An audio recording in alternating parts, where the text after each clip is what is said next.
Hello and welcome to Ancient Myths of the Common Era, a series where I dive deep into the mythology behind one of the greatest MOBAs of all time, known as Smite. This series will hopefully give you a better idea of who's who and the wide selection of gods and goddesses available in the world of Smite. In today's video, we are going to talk about Anubis, so let's get started. Easy go.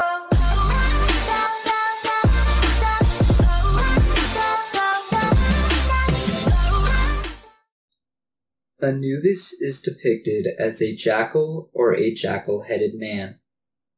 The jackal part of him is black, which is symbolic of a few things. For one, it is symbolic of rebirth. It is also symbolic of the discoloration of the corpse after embalming, the color of the silt of the river Nile, and fertility.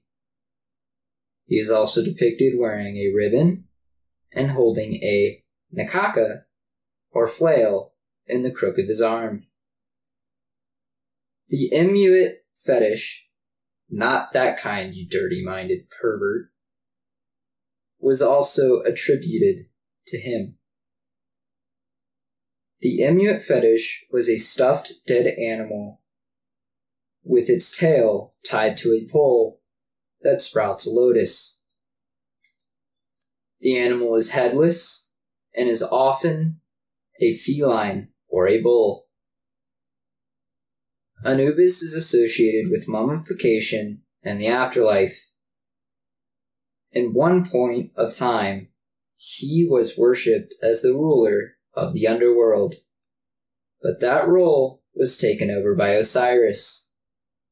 Anubis also had many roles. He was the protector of tombs, the embalmer, the guide of souls, and the guardian of the scales.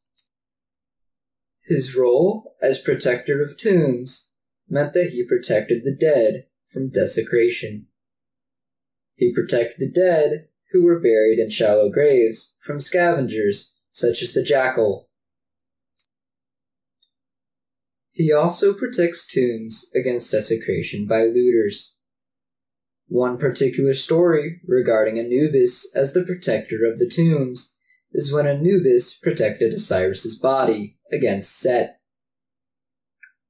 Set seeked to attack the body of Osiris by transforming into the shape of a leopard. Anubis stopped and subdued Set, and branded Set with a red-hot iron rod. After branding him, Anubis then flayed the skin off of Set and wore it as a warning to those who would have dared to desecrate the dead. Priests who attended to the dead wore leopard skins to commemorate the deeds of Anubis.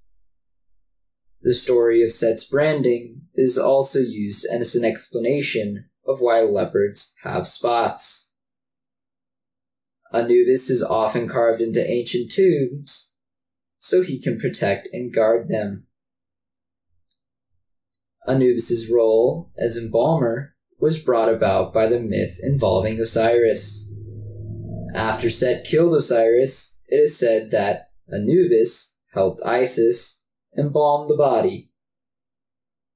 Osiris's organs were then given to Anubis as a gift. Through this myth, Anubis was made the patron god of embalming. In regards to this, during the rites of mummification, priests are depicted as wearing wolf masks. His role as the guide of souls meant that he guided the dead across the thin line between the world of the living and the world of the dead, aka the afterlife. The cow-headed goddess Hathor was sometimes also depicted as having this role, but Anubis was the main god for the job. During a time when Egypt became ruled by Greek pharaohs, known as the Ptolemaic period, Anubis's role as a psychopomp, a Greek term for a guide of souls, pushed him to become associated with Hermes, thus forming the merged god Anubis. One of Anubis's more critical roles is as that of the guardian of the scales. In this role, he must weigh a deceased person's heart against the feather of truth, or ma'at. Ma'at essentially means truth. This feather was often depicted as an ostrich feather. By weighing the hearts, Anubis effectively decided the fate of the dead. If a soul's heart was heavier than the feather, which meant it was impure and the soul had lived an evil life, then the soul would be devoured by Amit, which is companion to Anubis. If the heart was lighter than the feather, the soul would ascend into a heavenly existence.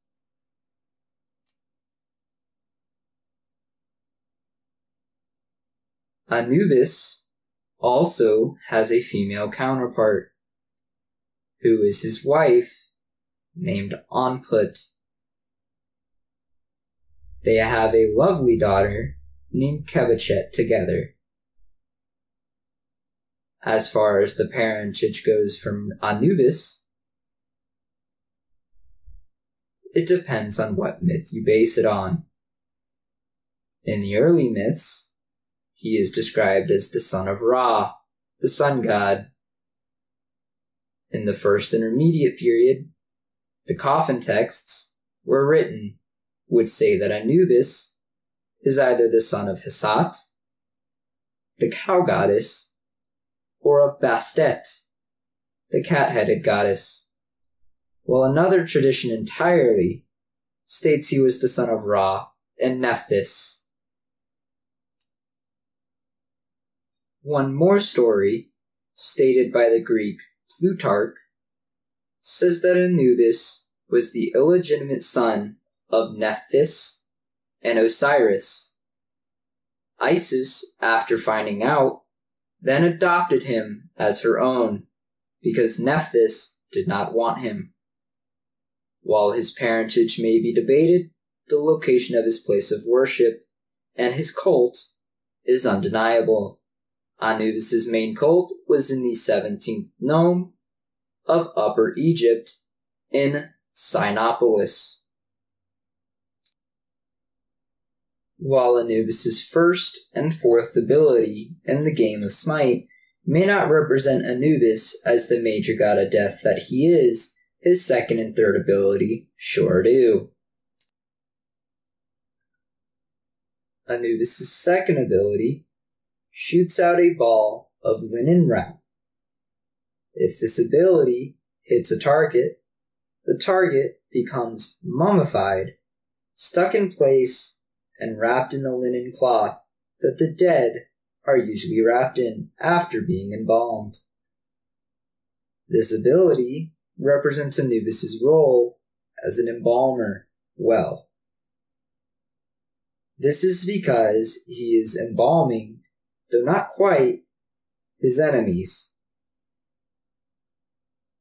Anubis's third ability in the game creates a portal to the underworld. This portal allows the dead to stick their arms up into the earth on the battlefield. The arms flail around for as long as Anubis can hold the portal open for. These arms flailing about attempt to pull the enemies down into the underworld to be added to one of their number of the dead.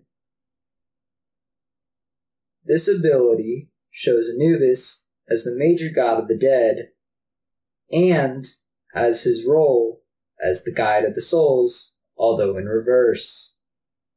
It shows it in reverse because the guide of the souls is supposed to guide the souls from Earth to the underworld, whereas with this ability, Anubis is guiding them from the underworld into the earth.